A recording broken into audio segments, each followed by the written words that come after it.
and welcome to Mineral Meetup. Today we have a couple awesome guests that are going to join us and tell us all about their cool rockhounding and mining awesomeness. So I'm just going to get right into it and play my intro. Here we go.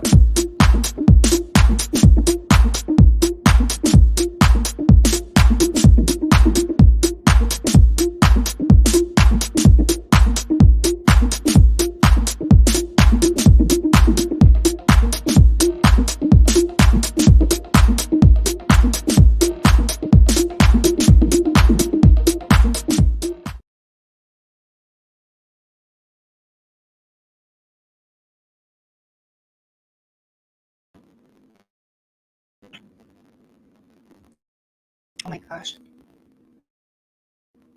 Okay, sorry about that, guys. Okay, so I'm going to be talking a little bit with David Horman here, and I'm going to bring him on real quick.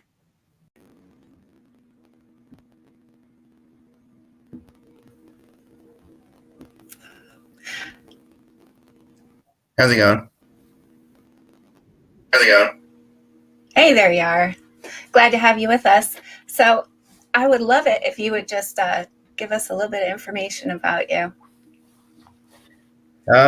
Well, my passion is finding quartz crystals, and I got pretty good at it. I didn't know what I was doing at first when I bought a couple of claims, but I figured it out, and now it's became my main source of income, is collecting rocks from mineral claims I have. But it all started with the quartz crystals. Quartz crystals. What kind of quartz crystals?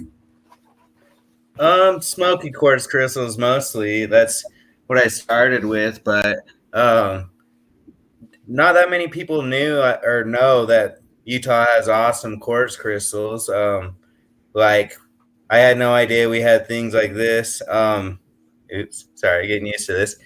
I found these a little bit more than a year ago, and I had a whole pocket of huge crystals like this, but a lot of these have rare inclusions, fluoride inclusions, which you can't even find fluoride included quartz on the market. It's super rare from anywhere in the world, really.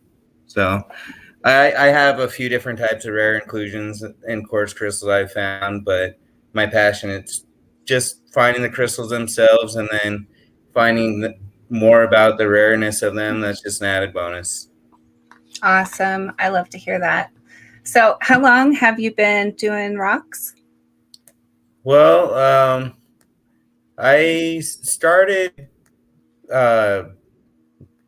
pretty much looking for rocks in my early 20s. I saw some trilobites that my brother found in scouts, and I was always fascinated with them. So once I found out where they were in Utah, I went out and collected some. But then like a year or two later, I found out that Utah has crystals. Just like everyone else, usually we start out at Topaz Mountain. It's an amazing, abundant place in Utah. So I went there and I just got hooked. But I saw claims later for sale. The Topaz claims were expensive, so I saw some smoky quartz claims for sale, and I thought I'd try it out. And I actually really like finding quartz crystals more. So worked out excellent. Sounds like it. Awesome. Okay, I'm gonna take you down from the screen real quick, and then I'm gonna bring Matt on. But I'm not here and ready yet. What do you want? Are you ever ready? I'm ready. I'm always ready. I'm so glad to have you here, being a fellow Wasilian. So yeah, we're both from Wasilla, so that's pretty awesome. Alaska rules. Yes, it does. You gotta do the upside down Alaska. I do that every time I pass someone with Alaska license plates down here in Utah. Or I honk at them, and that's because they're driving slower. They're used to driving slower. Everybody does like 80 plus here. Yeah. Sorry, I am working out here in my studio and there's no AC. So, yeah, Cozy outside. it's so cozy. For an Alaskan, it's like, So, I just want to ask you the same question, Matt. How did you get into rocks? my mom. She's the one that led my brother and me into finding lots of rocks and a lot of pretty stuff over the last 40 years, finding Indian artifacts, many years, decades ago. And then it led into us moving to Alaska decades ago. And we found over time a lot of different stuff, especially stuff that people have never heard of. In Alaska. So anyhow, sorry, I got people walking my door. So, so I've been finding stuff in Idaho lately that is really rather spectacular, and the varieties of it are insane. How many varieties of sea maggot are in Idaho are literally mind-boggling. When you can go to one area the size of a Walmart parking lot and find 700 different types of sea maggot. I mean, it's just crazy if you go slow and pay attention and get a little bit educated on, what type of stuff to look for, not on the ground, but like the minerals in the ground and what they've done. I've found a lot of stuff that was lately by old, like cauldrons where the hot water would have been like what's in Yellowstone. And right in the middle is the cauldron, and you can kind of see after time it's all been ground down and weathered away. And then you go to the rocks around it, and it's all filled in with minerals and turned into gorgeous, gorgeous material. Oh, I cannot wait till you show us some of your goodies. Like this one here I got out. That is the last fairly popular. That is, see if I can get that is the Jolly Green Giant seam. And you can kind of see how thick the piece is. It's an end cut of Jolly Green Giant, which is really pretty. And then the last one I found up in Idaho, get it wet so you can kind of see it, is that one. Oh, that's gorgeous. And that's really pretty stuff. And it comes in so many variations. That's the thing I like about it, is that there's so many colors and it does so many different things. It's just crazy. I mean, I keep finding more and more stuff that's so pretty. It's so fun. I can't imagine people not doing that, actually. Yeah, awesome. Well, thank you for introducing yourself. I'm going to take you off screen now and introduce our next guest. Okay. Okay. Thank you, Kirsten.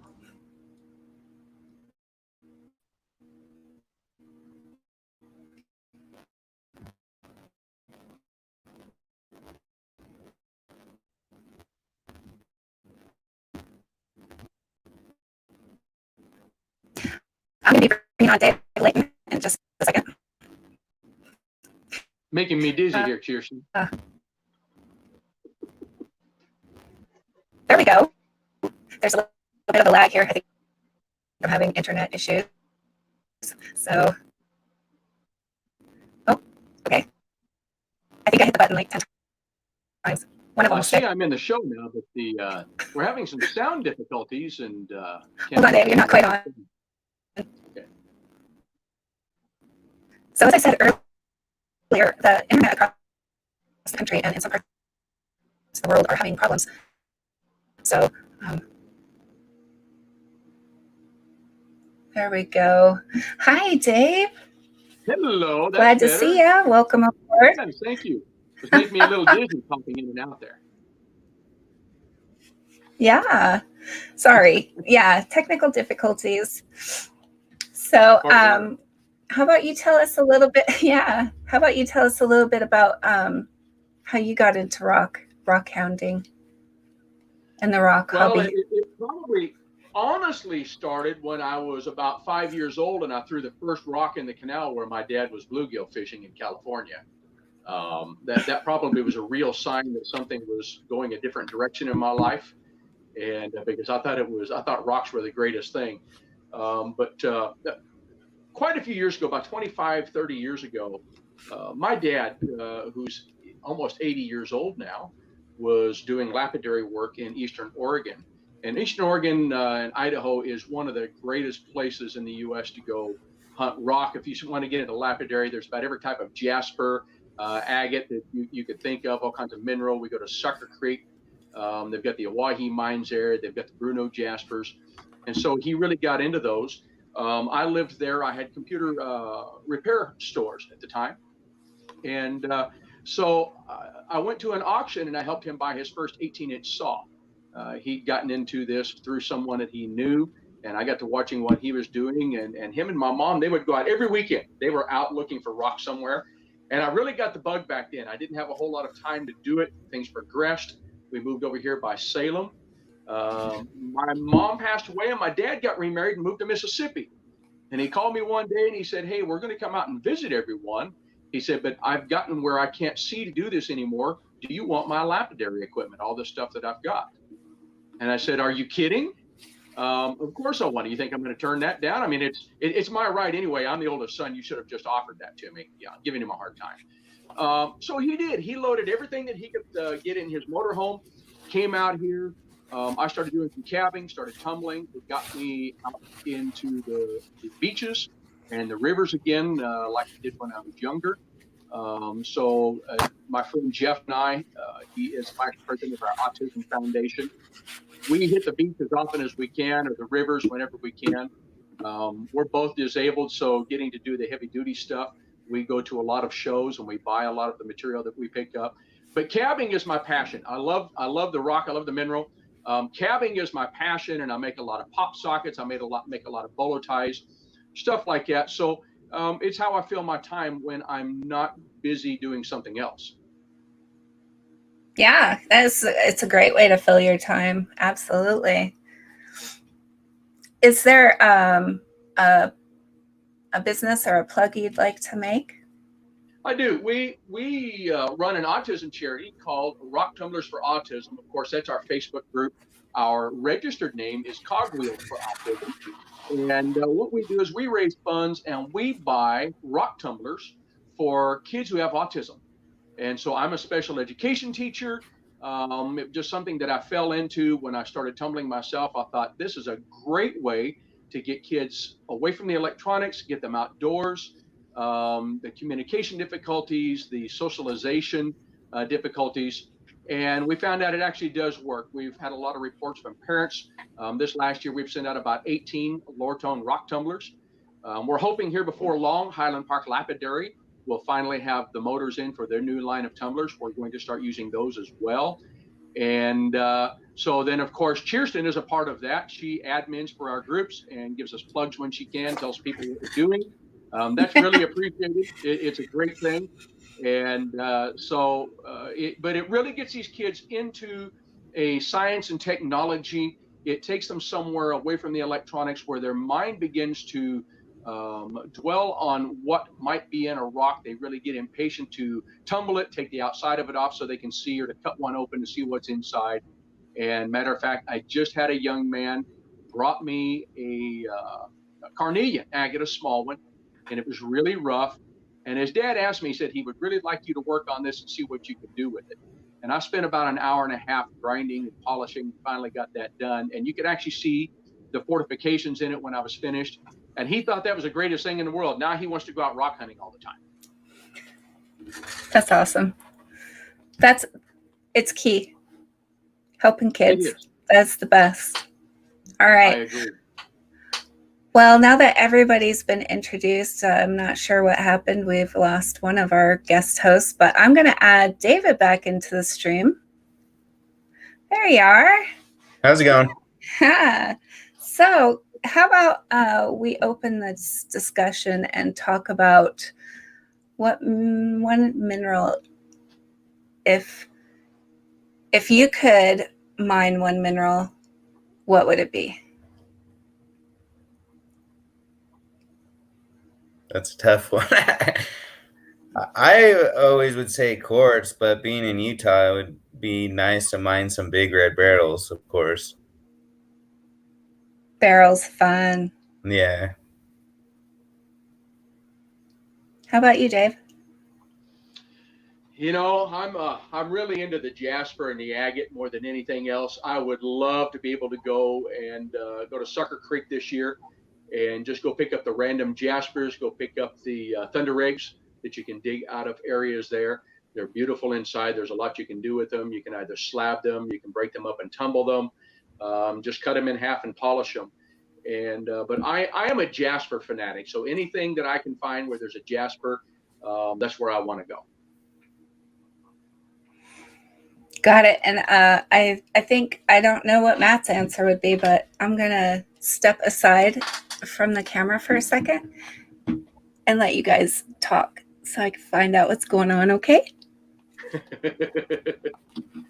She puts us on the spot, David. So I wanted to ask you. You were talking a minute ago about how you got into this.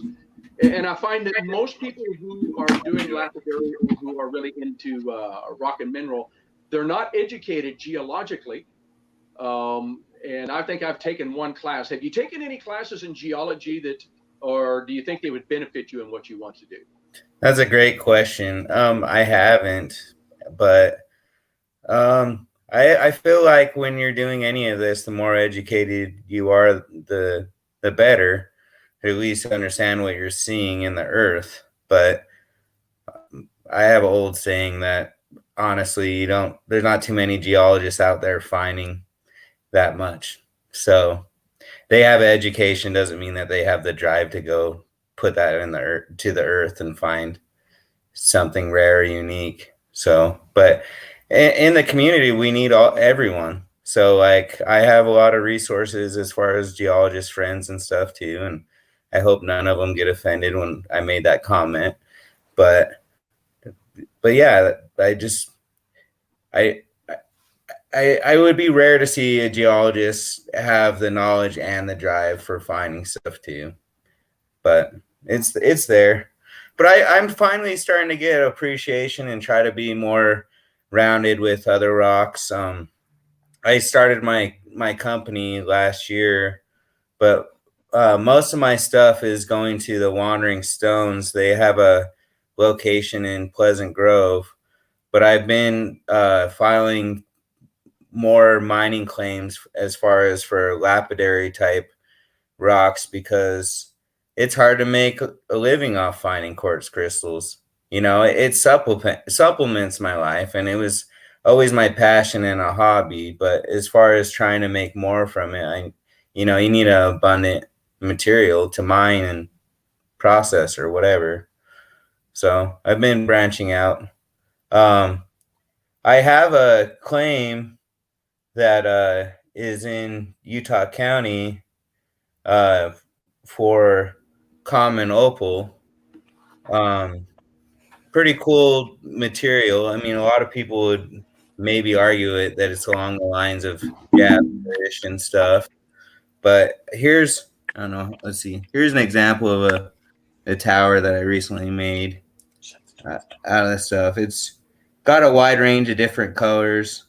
This one's mostly pink, but I definitely see what you mean. Like when you're seeing these jaspers and agates and different rocks, and I'm glad that I have an appreciation for all of that now too.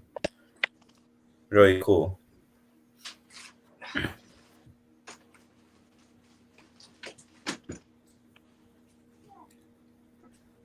So Dave,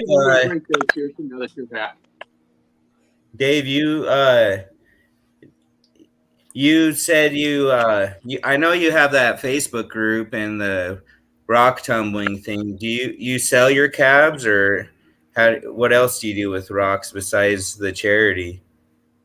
We sell most of it to help support the charity. I do sell one here and there that's for personal, that I meet someone that just wants me to make them something, but honestly, the stuff that I find that's really special, I hoard. I have a friend who actually does nightly shows where he sells just about every kind of material you could want. I made his wife a couple of pop sockets out of blue chalcedony marcasite. And it's kind of the same thing. She took both of those and put them in a drawer and won't let anyone see them. I get a piece here and there that I feel that way about. And that's not really often. It has to really strike me a certain way. I have one piece of Tiffany that I made a pop socket out of that I really like that. But most of the stuff either goes to support our charity or is set up somewhere for somebody else to look at, once in a while, a private sale. Cool, thank you. And what about you, Matt? Do you sell your slabs, or what do you do with all the stuff that you collect? I make cabochons for a little business where my wife does really pretty wire wrapping. Into it more to have fun as an original rockhound than anything. It's like everybody says, an addiction. I can't go very long without going rockhounding. I don't know if a lot of people know, but I'm not totally with the program because I still kind of accident almost a year ago. So, which I think the general kind of knows about. I have brain trauma from the accident, and that's why I came in to lay down. My head's kind of swimming. Well, Matt, we would love to hear all about what you got, but rest up. My whole biggest thing nowadays is just is it going? So anyhow, my biggest thing is to keep it fun and educational and everything positive. That's my biggest goal, is to keep the kids involved and to make it to where everybody's having a really good time and finding lots of pretties and sharing and so on. That's my biggest thing. But yeah, I sell slabs. I sell all kinds of stuff. I think I do it a lot better and a lot cheaper. It's like when I send people boxes, I throw a lot of extra gorgeous stuff in for them, and I don't think I've ever had too many people complain because I can't send a box that has air in it. Anyways. Yeah, that's great. It's been rough for me, but Matt, I find it interesting. You were talking about, when you have disabilities. I find a lot of people, and I'm one. I have disabilities. It keeps me from doing some of what I want to do. But I find in the field a lot of people who are out there, they do have a disability of some kind.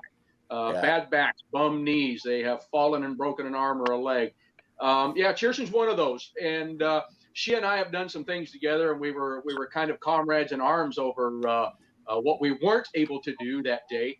But I really challenge people who have those disabilities to go out. Don't let that stop you. Just because you have a disability doesn't mean you can't go and try. There are areas that you can find, for most of us anyway, unless you have something really severe. It's a challenge, but it's also very healthy for both the mind and the body.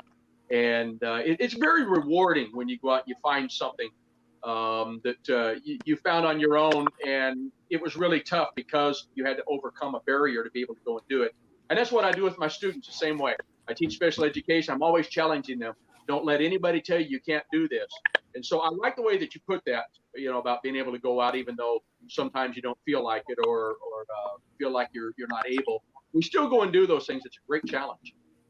Yeah, I'm suffering because I'm sore from digging in the dirt this last weekend. I dug a little bit more than I should have, but I enjoyed every bit of it. But yeah, I tell people all the time, just if you need help, any of you all need help, I'm right here. I'm all about helping you figure out whatever it is that you can. I'll help as much as I possibly can, which is, I think, the way it should be. I want a rockhounding community that's anybody that's in the rockhounding. I don't care where they live. Try to help them out. It's not always about the buck and selling and, this and that. It's about, like I was saying, having fun, enjoying it, spending time with the kiddos. I grew up that way, so.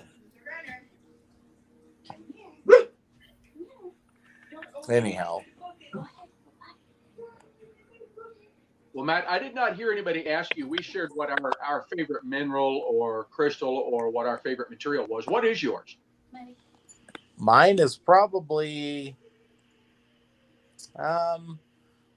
agate, because agate comes in so many different forms. I love agate, especially like the last 3 years. I've been finding a rather insane amount of gorgeous seam agate in Idaho. I do like crystals and stuff, but it's not my favorite. I can't really say that I have like an ultimate favorite, because I found so many things over the years that at the time, like when I lived in Alaska, I would find bird's eye rhyolite that was absolutely gorgeous. I mean, just spectacular. And nobody had ever really heard of it in Alaska. And I went to places where not too many people walk and found gorgeous pieces of rhyolite. And the rhyolite in Alaska, just to give you an idea, has thousands of variations, and it all has different types of little bird's eye, all kinds of stuff. One of the pieces I was going to show you guys that's actually really quite phenomenal, that's really rare. I got company, so I'm trying to keep it quiet so people can hear, but I'll show you a piece that's really pretty. This one right here, I went rock hounding years ago, and you can see it. See if I can you see it there? That's spiderweb rock that I went rock hounding one day in a new spot, told my wife about it, and we went back, and she found it next to my previous day's footstep. So it's stuff like that that makes it fun. You know, when it's like, you found that where? She's like, right next to your footstep from yesterday. And I was like, oh my gosh. And it's spectacular. It's gorgeous. People that see it is like, what is that? And that's the type of stuff that makes it fun. Is, you know, going out and seeing what you can find and having fun doing it. It's a blast. It's an awesome addiction. I'll go out and help people dig just so I can help them and have fun. I don't care. They keep my rocks.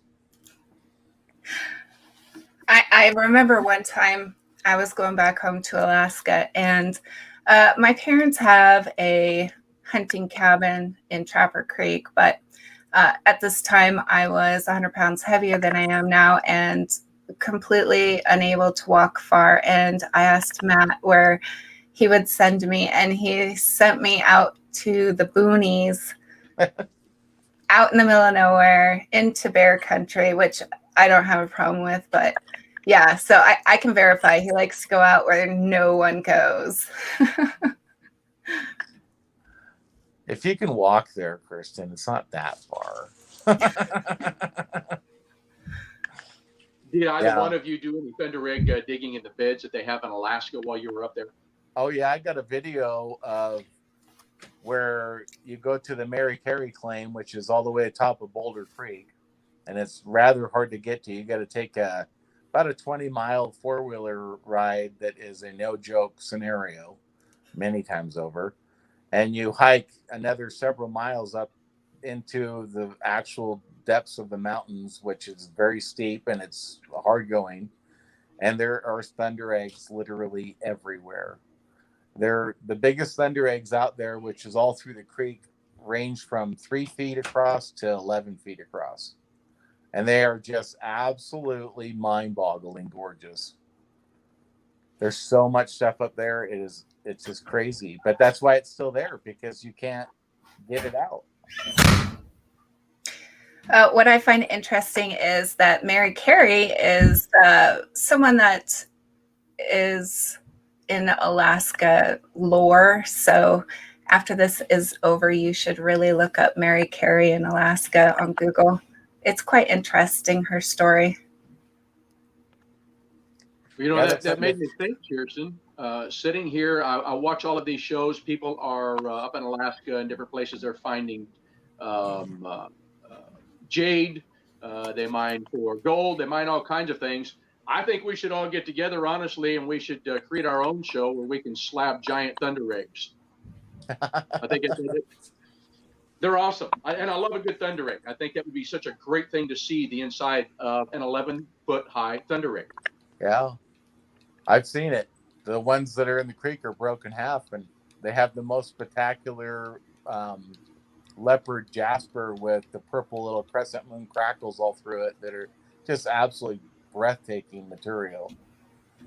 Some material up in there that people have never seen before. I have a few rocks that can't be explained that are from Alaska. I've had many people look at it and they're like, I don't know what that is. But the only thing that all the scientists looked at some of my rocks, a couple of them, and they said that the one that I got is so interesting, but it's made at the very depths of the core of the earth under a massive amount of pressure and is extremely old. And that's all they could tell me. They didn't know what it was or where it came from or anything past that, but it had to have been made out of extreme pressure. But that's the fun part is. You know, I admin in several of Cheerson's online groups, the Rock and Mineral Identification for Beginners and the Open Chat Room. One of the questions I see a lot from people is, I really want to learn to hunt rock. I don't know where to go. I'm not sure how to do this. I don't know what I need. What would you tell them? Where would you send them? Or what advice would you give them to get them started? You asking me? Both of you. And Cheerson included, so all three of you. Want me to answer? I'll answer that. I would say do not buy the books that tell you places to go because everybody's got the book and has been there first. Secondly, educate yourself on what things kind of look like. And I have found personally one of the biggest things that I do is the people that have lived there longest. You go, you stop at a gas station, you talk to the old timers, and guess what they'll tell you? They'll tell you exactly where to go. They'll take the time and write you a map. And then you'll go in there, you're like, what? This is crazy. I'm finding all this awesome stuff. How come nobody's here finding it? That's because you did it differently. It's that simple. That's what I do. I stopped at the gas station on the way from Chalice, Idaho just a couple days ago. And the girl that worked in there told me her dad's location for getting amethyst geodes. I'm like, what? You're kidding me. And she showed me some pictures even. And I'm like, what? And she goes, yeah, it's right behind the store. See the hill over there? I'm like, thank you. How many times has happened to me? Say what? I know where I'm stopping next week while I'm in Idaho. Yeah. You call me up, I'll tell you exactly where it's at, which is the other part of it. There's some places that you want to keep secret, but there's a lot of places, hey, you go in there, all I ask is, I'll tell you where it's at, tell me what you found. Because you know what? A lot of people won't hike places that I go. I'll hike up on the top of a freaking mountain to get the good stuff where a lot of people do not want to walk at all.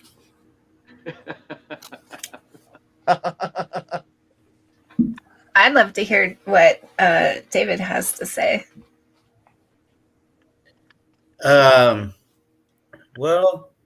I don't, as far as finding stuff For new people, yeah. What advice? there's a lot of stuff that's out there that hasn't been found, but there's a lot of stuff that has been found. So, I mean, always start, if you're brand new, it probably helped to start at where you know something is. I mean, you don't want to fish where there's no fish. Oh, man. But like what Matt said, is like some of these books, these spots have been hit up so hard, so it's kind of rough at that point.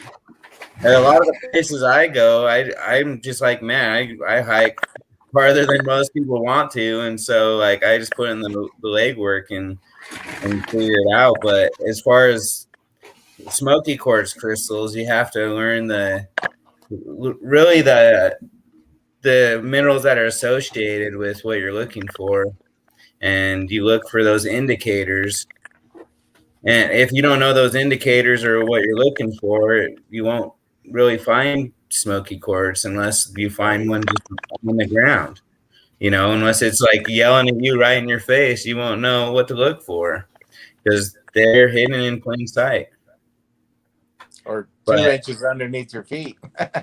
Yeah, or just behind some rough quartz or feldspar and some hard granite. But if you don't know to go through the rough stuff to find the gems, like, good luck. But I really love spending my time with people and enjoying finding stuff. So I'm always down to share my knowledge and show people what to look for. But definitely, like the quartz crystals, you have to put in the time to get that experience to learn it. Because there's no book or no YouTube video or any other way you're going to learn it except experience. It's rough. Especially if you have to go through bushes and up and around boulders and avoid rattlesnakes and everything else. But I love it. Definitely. So I just, so here I have, this is one of the books that they were talking about. This one is Falcon Guide to Rockhounding Utah. And it does lay out with pictures and directions on how to get to each of these places. They have these for every state. So I'm just going to show you my Utah ones. But a lot of places on these types of books are going to be decimated, and especially after this last year with everybody getting into rockhounding that's new and really doesn't know the rules or how to go about doing it. You know, a lot of areas are trashed now, so just always want to be considerate of the next people that are going to follow you going out to these spots. I think a big thing is just pick up your trash and backfill your holes. But this book, I know it's a little used. This is called Roadside Geology of Utah. Now, with this book, I can learn about the different geology layers, okay? And then I can look for those different layers according to different maps along the road. And I know that if there's a road cut here, there's a chance I might find something good. So this book, honestly, is made for every state, and I highly recommend it. What do you think about the rock and mineral clubs, Kirsten, that people join? Are they really doing you any good? Or are they just taking you to the same old places and it's just more of the same? Well, for me, I really like the local club here, Beehive Rock and Minerals, I think is the name of it. And they offer so many things. You get older people that have been in the hobby for a long time that are more than happy to teach you what to look for. They have lapidary classes, and you're networking and making friends. As far as the field trips go, you know, they're great. I don't think you can go wrong joining a rock hounding group. Yeah, I think so too. If you have kiddos and you go to the normal places, they're gonna have a blast regardless anyhow. When I came to Utah 3 years ago, I went up to Orem and met Vince Aldred and went out with the rock club. Went out to the rock club and had a huge amount of fun with all the people's kids and all the families. It was awesome. We went out to Dugway and it was a blast. But that was a lot of people too. Caravaned out like 60 cars.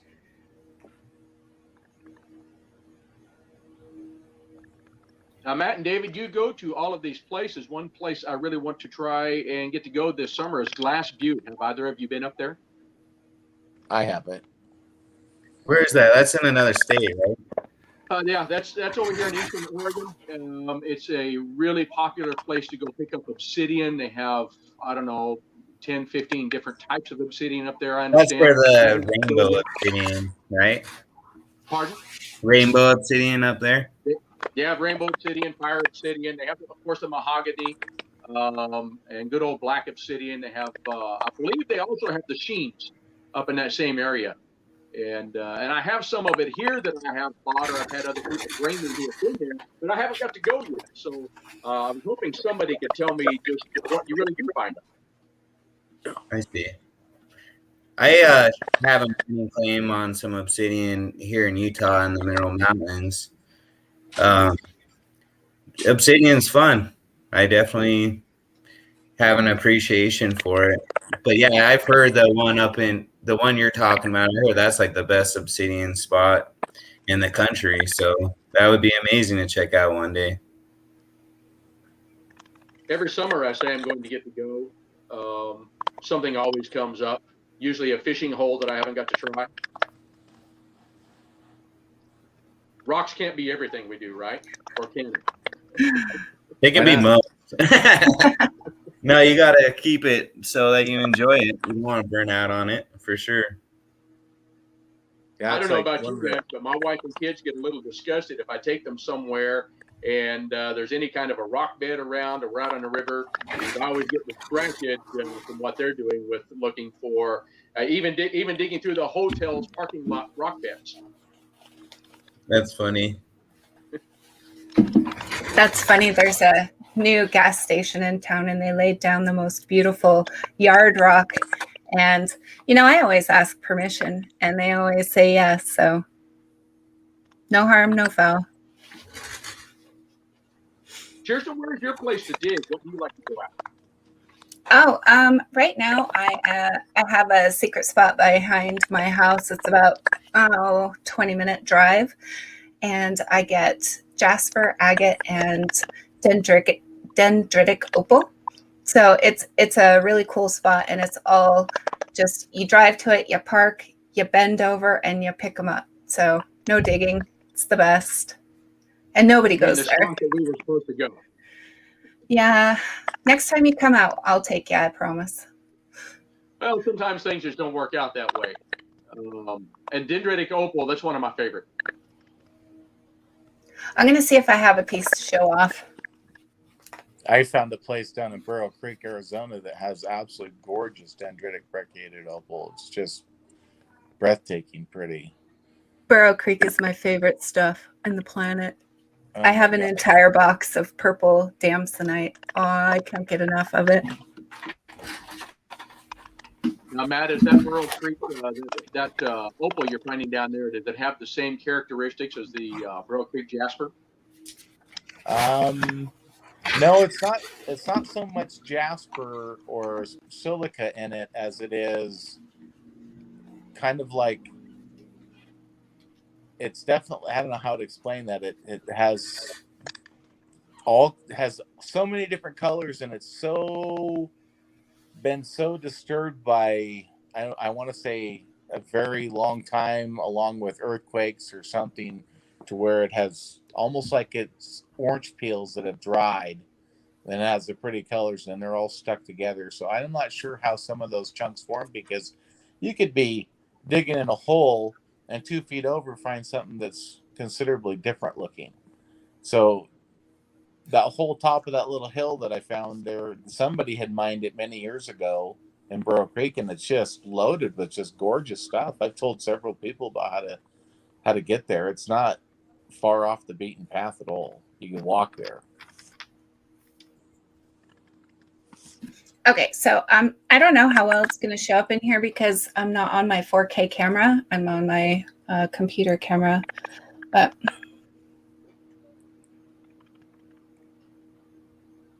it's not wet. So that's kind of like a tannish color with the dendrites.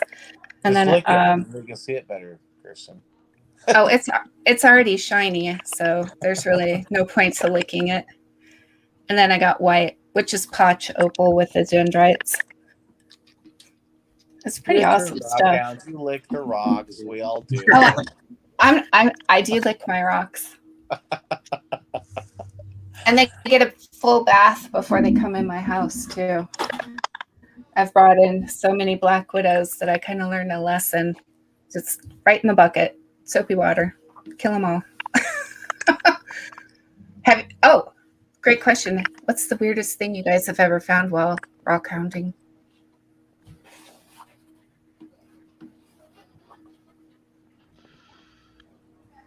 The weirdest.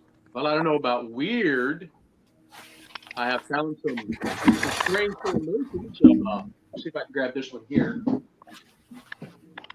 This is, I'll even wet it a little bit. This is actually a giant chunk of chalcedony that came out of the Willamette River. And if you flip it on the other side, it has these big holes in it, So there was some kind of volcanic activity around, is what it looks like, or there was some mineralization of some kind going on while this was forming. And so we're getting ready to slice this open and make some slabs and see what's on the inside, see if it is usable material. But we get all kinds of stuff like that here in the Willamette. You just never know what you're going to find. You're in the Willamette area, Dave? Yeah. I live just outside of Salem Park. Huh.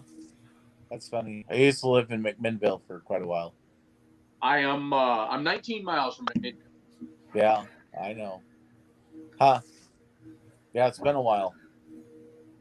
My weirdest thing, I would probably have to say, long story short, I'm a welder by trade. I was building a series of meat wagons in Alaska, and I sold one to a guy who was a search and rescue guy.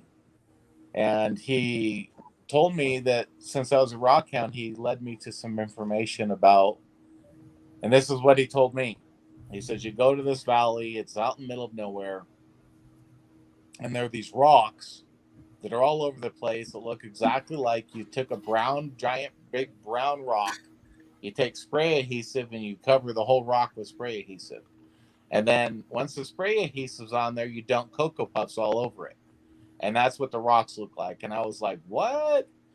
So I took my daughter out there and we're riding down the trail, and Ashley freaks out and says, Dad, look at that. And there's this huge boulder right next to the four-wheeler trail that looks exactly like a rock with Cocoa Puffs stuck all over it. So I put two and two together, and there was a giant mud volcano in the area that spewed out an insane amount of mud. And in the process, parts of the mud had certain things in it where it sat and boiled, and it turned into crystals. And the crystallized little spots, all they did is harden. So when the glaciers wore at the rocks, it wore away the soft parts with glacier water and whatnot. But the hard little puckery spots that were round little balls of harder area in the matrix stuck to it. My brother and I brought home 2 500-pound chunks of it and put them in his driveway. They're really, really wicked looking, really pretty. Any rockhound would walk up and go, what the heck is that? So that's one of the weird ones that I've experienced. I noticed you managed to pick up specimens that were big enough when no one's going to carry them out of your yard. Say what? I said, I see that you managed to get specimens large enough that no one is going to carry them out of your yard. Right. Exactly. Well, there's no limit to rocks in Alaska. You can take as many as you want. And as much as you want. So there's no rules to the game, so to speak. That's the nice thing, is we discovered areas up there that in Alaska where you could have 100,000 people for the next 100 years and they wouldn't touch 1%. So if you ever want to go rockhound Alaska, I could tell you places that would be absolutely mind-boggling to go. The problem about you going and trying to find something is null and void. There is no longer that issue. It's a matter of choosing what you're going to put in your backpack is your biggest problem. You like crystals? Sorry. You like crystals there? Oh, yeah, I would love to go to Alaska and look for crystals. Oh, my gosh. You guys would have the time of your lives. There's places up there where the biggest agate that I've ever seen in my life, I found it when I was standing on it. It's as big as my four-wheeler. It weighed probably 2,500 pounds at least. Wow. And that's after it broke in half and landed on the screte field and was, probably buried by all the debris now. But there's places you go up there and you can find geodes that are huge. The biggest one I ever packed out was like 94 pounds. Just absolutely phenomenal stuff there, because nobody's there getting it, and it's so far off the beaten path that you got to have a really good back to backpack it out goat trails. But yeah, you guys ever want to go, get with me, because I'll tell you places to go in Alaska that you'll have the time of your life. I guarantee it. It's absolutely mind-boggling. But the window of opportunity, though, in Alaska is the reason why it's like that, is that you got to get up in there and cross creeks and do all the stuff to get there. And you got to have the water down, and you don't want to get stuck up in there because the creek will come up. And there's stuff like that. So that's why this stuff is still there, unless you own a chopper. You know, between you and Kirsten, you're going to get me in a lot of trouble because our vacation goals next year are to go to Alaska, and my wife is not as appreciative of a rockhounding expedition as I am, and she's going to be angry being there all by herself while I'm trying to find these places that you told me about. Well, get with me later. I can hook you up with my brother. He still lives right there, and he's a big rock hound. Heck, you could walk around his house and see the huge piles that I have still sitting. Now, David, where do you live at? What state are you in? I live in Utah. Oh, you live in Utah. Okay. Hey, that's a really great rock hounding company. And I got to meet Kirsten this summer because my daughter also lives in Austin. So I went on vacation to see her. And some really great rock hounding place. But I didn't hear you say what weird finds that you might have found when you were out digging for crystals. Yeah, it took me a minute to think of some stuff. That question kind of threw me off, but I have a couple things to show. Not anything like bizarre, but just unique things that I didn't expect to find. So, let's see here. I got see if I can get a good. Oh yeah, This is the craziest scepter I've ever seen ever. And it's like, I don't know how many different scepters are in this, and they go in every different way. There's reverse scepters and regular scepters in this, and let's see if I can get this or not. When I shine a light through it, it's amethyst, and it looks like citrine, but it's the color. I mean, the inclusions that make it look yellow. But when I found it, it was pure black, and even just a couple of years of not direct sunlight has made it from like so purple it was black to like kind of almost magenta like. But just the shape of it almost looks like, I don't know how to describe it. It almost looks like a fetus or something. Like, it's crazy. But besides that, I found this huge, in a smoky quartz pocket, I found this huge limonite after pyrite, and which they're not too common, but the one this big is pretty rare. And then one of the sides has embedded kind of a golden quartz crystal on the side of there. And the pocket I found that, I got like 8 backpacks full of like pretty much like high alpine quartz quality crystals out of that pocket, and a few limonite cubes, but this is definitely the biggest. But the crazy thing about these limonite cubes is they were all formed on top of big crystals. Like this one, I don't have it right by me, but it fits on top of a milky quartz crystal that's like probably about a foot long or something. Pretty crazy. So it's fascinating. Limonite's pretty fascinating that it was pyrite and then it, pseudomorphed into something else. It's the more you learn, the more fascinating, and the more you know that you don't know anything. So you got to be open to keep learning more and more.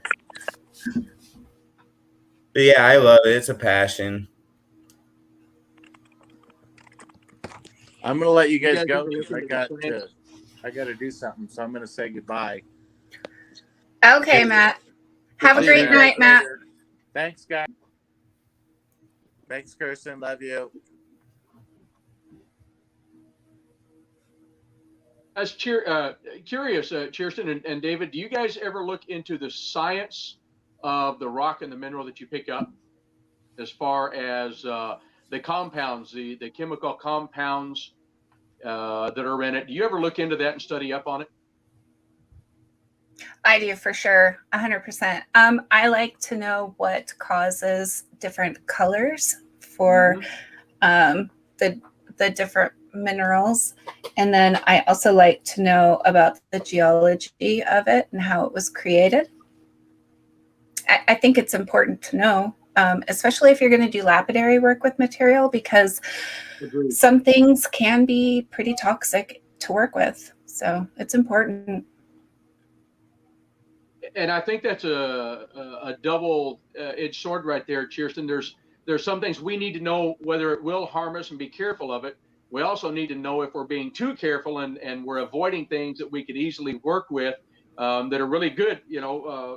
Especially a lot of people worry about arsenic or something in some of the minerals, but some of it is so small. So it's great to know. And I love the fact my wife's a chemist, so I can walk in the house and say, "Hey, honey, am I going to die if I do this?" And she gives me an answer of either yes or no, or I don't care. And sometimes it's the latter. That's funny. No, I agree with you too. Like, it's really fascinating. I mean, for example, like, I don't see this bird's eye marble. Like I've been making towers for a local shop over here. And then zebra stone, they're both technically limestone, and you gotta understand like the different things that cause those, or at least when they look completely different, it's fascinating to learn the difference. And I'm shocked that limestone even takes a high polish, to be honest. When I learned that, I was like, what?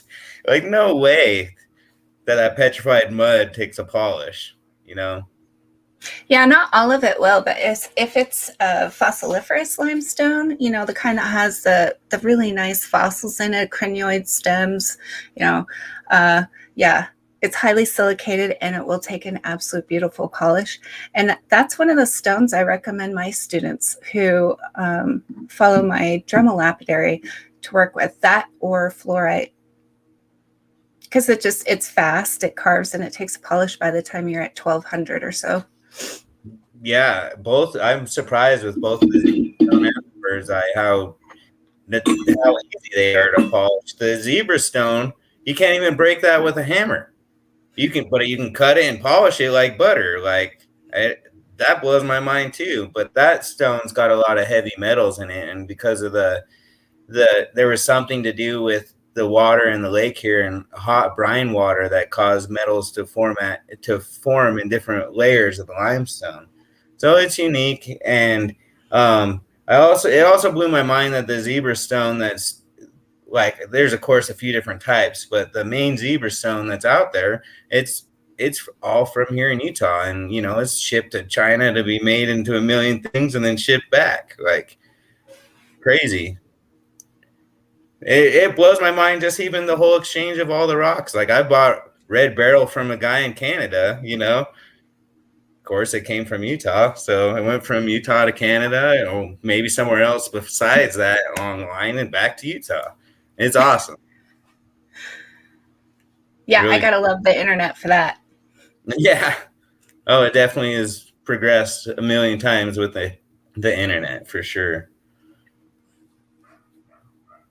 Have you tried making anything out of the zebra stone? Either of you? I have not. It's fun. It really is. You'll have to get with me, and I'll have to get some from you and try it. Yeah, that'd be awesome, for sure.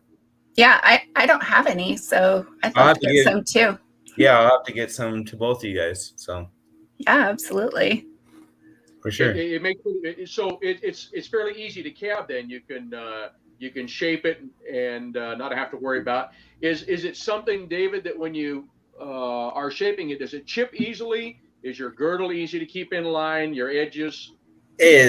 Everything's so easy to work with. It's so stable. Like, once in a while you'll have like where the rock wasn't solid, but for the most part it's as solid and as stable as can be. Like, you don't need to stabilize it one little bit. It's the easiest thing to work with. The like, comparing it to the bird's eye, like the bird's eye like crumbles, the different fossils are inside the bird's eye, it could be harder than the host rock and stuff like that. But yeah, the zebra stone, it couldn't be any easier.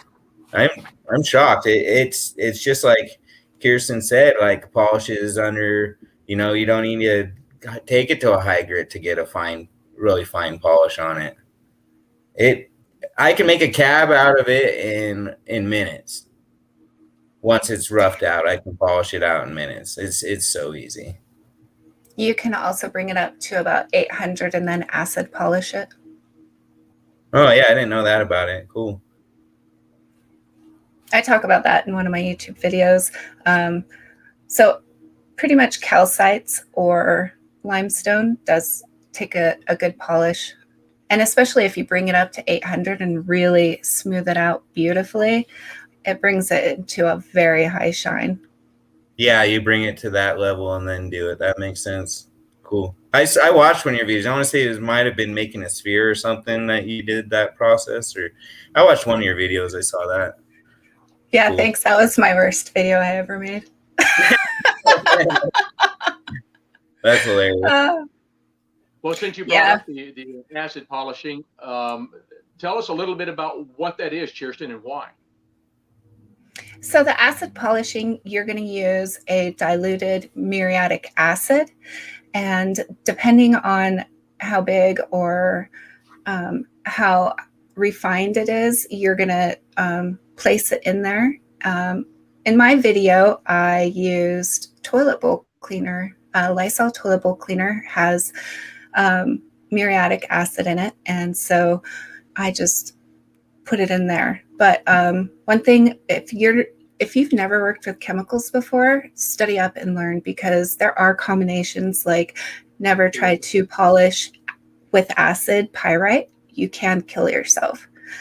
So too dangerous. The fumes, yeah, it will overtake you. So it's like mixing chlorine and bleach, I guess. So, or not chlorine, but ammonia and bleach. It's the same kind of effect. So, but it's pretty safe. And then to neutralize it, you just stick your rock into water with baking soda in it, and that will neutralize it. Or you leave it in long enough that it quits bubbling, and then, I mean, you can tell when it quits polishing some rocks. Like if you're doing a whole bunch of batches, it will the calcite will neutralize the acid. Yeah. It's interesting. Something I'll have to try. Now, I do have 6 molar ratio of hydrochloric acid. That's probably a little too strong. That is as pure as it gets. So I probably need to do a little studying up on what you do, but I would love to give it a shot myself. I've never tried it.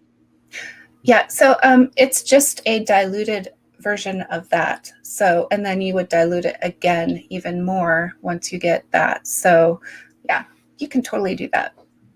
It's what they do on the honeycomb calcite mine here in Hannah, Utah.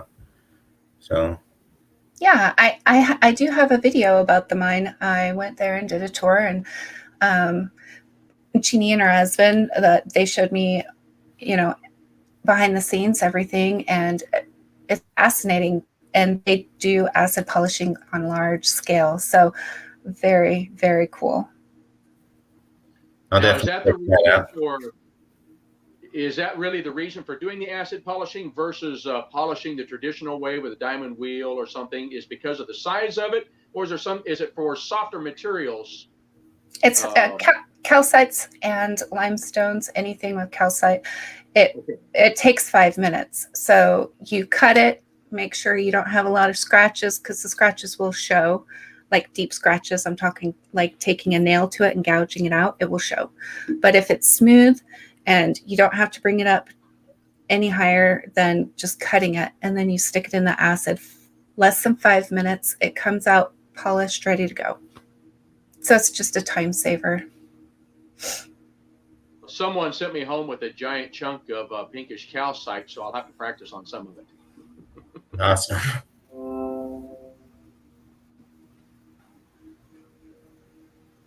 Yeah. Bet she knows what I'm talking about. I do. I'm telling you, if you go through Utah and you go see her, she'll make sure you go home a happy camper. Oh, I never let anyone leave without presents, or I try not to. I I felt think kind of we're bad when I get there. I don't think that way. You know, I go up and I go rock hunting with her, and she loads me up for on the way home. As a matter of fact, I thought I was going to have to put some overload springs under my car to get it all. But we had a good time. Oh, we really did.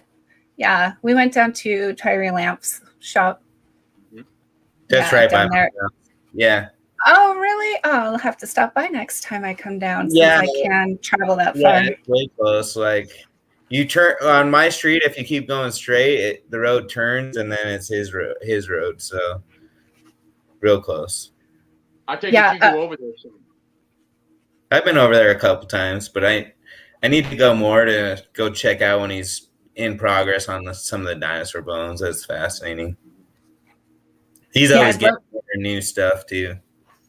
So Yeah, He's I'd love to have him on. yeah, He's really nice. He's really nice. No, I haven't had him on the show yet, but I would love to bring him on and pick his brain about dinosaurs.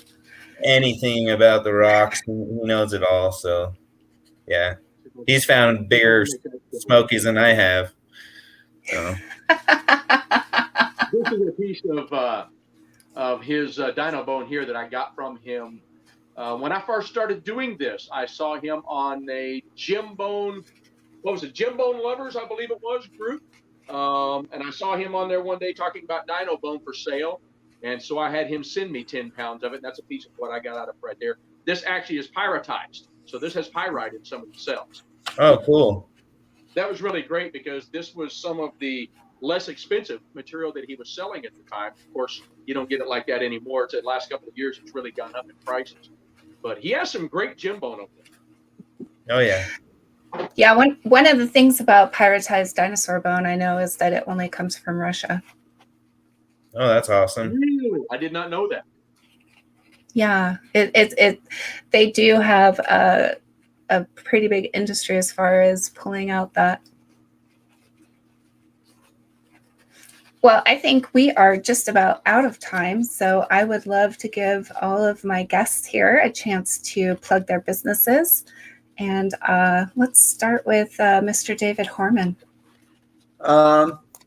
Honestly, I just wanted to put up my name and my Instagram, but most of my rocks are going over to the Wandering Stones. They got a website, wanderingstones.com, and then they're also on Facebook, Wandering Stones. So they're really great people, and they've helped me turn pretty much what was a hobby into my job. So I really appreciate those people, and they're constantly helping me out. So shout out to them for sure.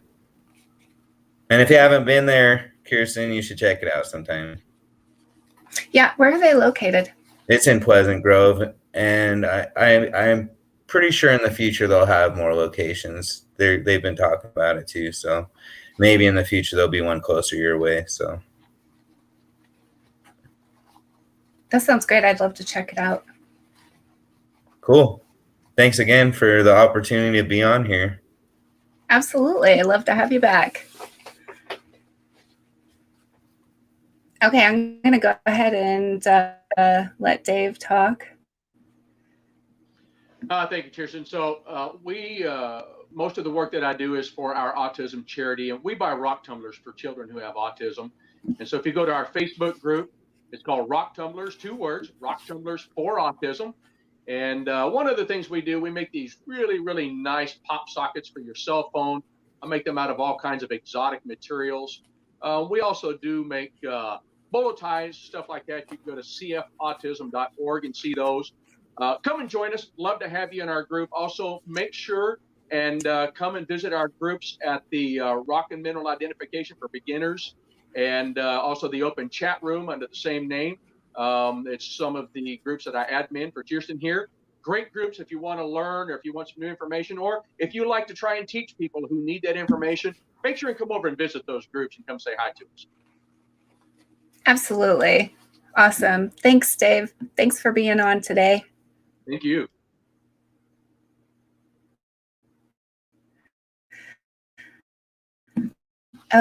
Okay, guys. So because Matt is here to say goodbye, I did pull out one of his business cards just so that you have the contact information. So this is his wife's business card. And if you go to Etsy, it's Cab Creations by Christy. Okay. So I hope that helps. And I do want to spend just like 2 minutes talking about business as far as the different groups I run. I have 2 rock identification groups, the ones that Dave was talking about.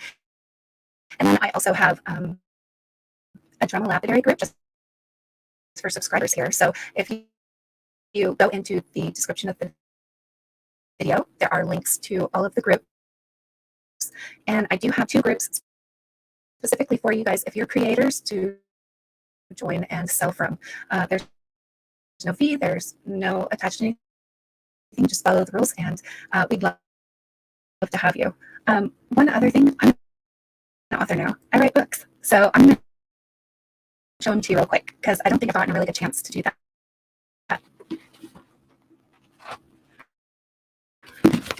So this book is entitled Tumbling Journal. This is a journal just for people who tumble rocks. And if you look on the inside, it gives you different spots to fill in. So you can write down the rock type that you're tumbling, the collection location, or if you bought it from somewhere, what the most hardness of that batch is, the recipe that you used, the date you started, each of the 4 steps, and results, and then a spot at the bottom for notes. All the links for the books are going to be in the description of the video. This next one is called Rock Collection Catalog. Now, this book is pretty interesting because if you have an old collection and something happens to you and it's not labeled, no one's going to know what your rock collection is worth. So think of doing this as a gift to your kids, or for insurance purposes, if something were to happen to your house.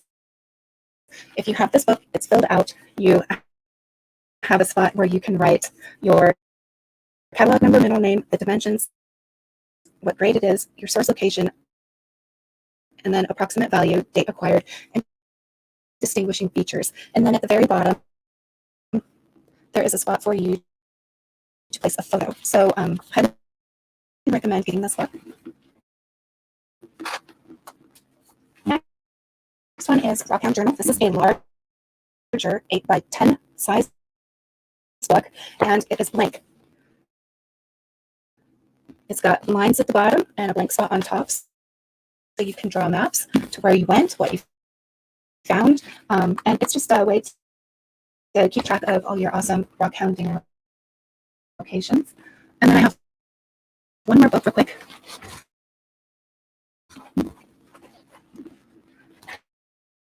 This one is Crystal Journal. I did really nice crystals on the front and the back. And this one is a blank journal, so it's fully lined all the way through. I did reduce the price on that one down to $4.99 because it came out a lot thinner than I was anticipating. And if I wouldn't pay that price for a book, I'm not going to expect you guys to pay that price. I have one more book.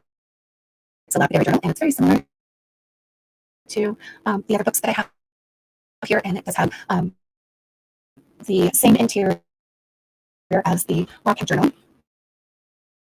So it's good for drawing out your signs for Lapidary, or just keeping track of what you're working on. And that's all I have for today. Thank you for joining us. If you have any questions or concerns, please let me know by contacting me through rockinraccoon at rockinraccoon777@gmail.com, or you can contact me just through Facebook and join my subscriber group so you can get in. We are doing a contest that's going to be ending on September 20th, and it is a skull carving contest. So all the details are in that group. I'm going to go ahead and sign off now. Thank you guys so much.